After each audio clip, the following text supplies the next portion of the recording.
आपने देखा होगा जब भी कहीं पर बच्चा, खूबसूरत बच्चा पैदा होता है तो लोग उसकी चर्चा करते हैं। हर कोई उसके माँ बाप से यही बोलता है कि आपका बच्चा बहुत सुंदर है, आप नसीब वाले हैं, और बच्चों की फ़ोटो भी ली जाती है। लेकिन एक बच्ची जब वो बेहद ज़्यादा खूबसूरत पैदा होती है तो वो थोड़ी ही बड़ी हो पाती है कि उसके बाद उसकी खूबसूरती की वजह से उसका पिता, उसका भाई, उसका चाचा उसके साथ रेप करना शुरू कर देते हैं। और ये रेप करने की दरिंदगी की जो शुरुआत होती है वो कई महीनों तक, कई सालों तक चलती है। और आखिर में जब वो बच्ची 13 साल की उम्र में थाने पहुंचती है और जाकर पुलिस को अपने साथ बर्बरता की, हैवानियत की कहानी सुनाती है तो पुलिस के भी रोंगटे खड़े हो जाती हैं। आप भी चौंक जाएंगे कि किसी की खूबसूरती की वजह से उसके भाई, उसके पिता, उसके चाचा, उसकी फैमिली वाले क्या उसके साथ रेप भी कर सकते हैं। तो चलते हैं और जानते हैं ये पूरा मामला। बच्ची बताना शुरू करती है। बच्ची बताती है कि मेरे माता पिता, जो मेरे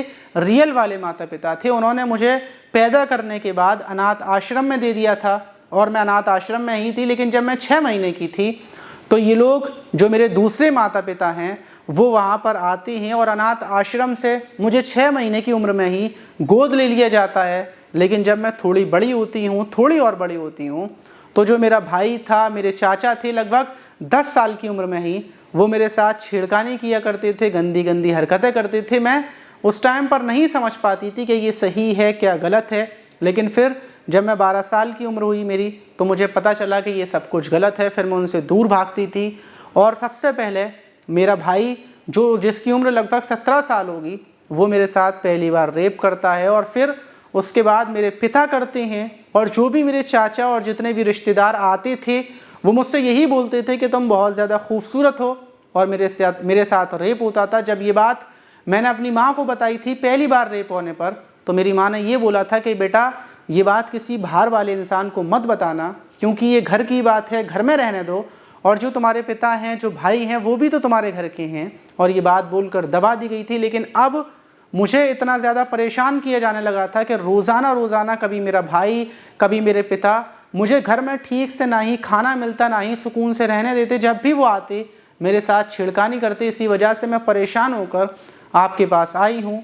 पुलिस ये सुनने के बाद फ़ौरन 5 लोगों के खिलाफ मुकदमा दर्ज करती है और पुलिस की एक टीम रवाना होती है, जिसमें एक 17 साल का जो उसका भाई था, सौतेला भाई था, उसको और उसके पिता को, उसके 2 चाचाओं को गिरफ्तार कर लिया जाता है। 4 लोगों को पुलिस गिरफ्तार कर ले आती है और जो 5वां उसका चाचा है वो भी फरार चल रहा है। पुलिस इसको बहुत हाई प्रोफाइल मामला मान रही है और ठीक से छानबीन कर रही है। पुलिस का कहना है कि सारे लोगों की जांच पड़ताल करने के बाद, पूरे मामले की छानबीन करने के बाद इनको उठाकर जेल भेजा जाएगा। और जिस बच्ची के माता पिता ने उसको छोड़ा था और जब उसको गोद लिया गया तो उसकी बचपन से ही उसकी ज़िंदगी ऐसी नर्क बना दी कि वो बड़ी हुई तो उसके साथ रेप हुआ। उसको ये भी नहीं पता था कि उसकी खूबसूरती की वजह से उसके साथ रेप हुआ। उसका कहना था कि मैं इतनी अच्छी लगती थी लोगों को, लोग मुझसे यही बोलते थे कि तुम बहुत अच्छी हो, और फिर मेरे साथ गंदी हरकत करते। अभी पुलिस फ़िलहाल में और ज़्यादा छानबीन करेगी, लेकिन इसमें सबसे ज़्यादा कसूरवार वो माता पिता हैं जिनकी वो बच्ची थी, जिन्होंने उसको अनाथ आश्रम में दिया। अगर सगे माता पिता उसकी देखभाल करते तो ऐसा नहीं होता। आप इस घटना पर क्या बोलना चाहेंगे? कमेंट बॉक्स में ज़रूर बताइएगा। कि ऐसे अपराधियों को क्या सज़ा मिलनी चाहिए, कमेंट बॉक्स में ये भी बताइएगा। मिलते हैं किसी और वीडियो में।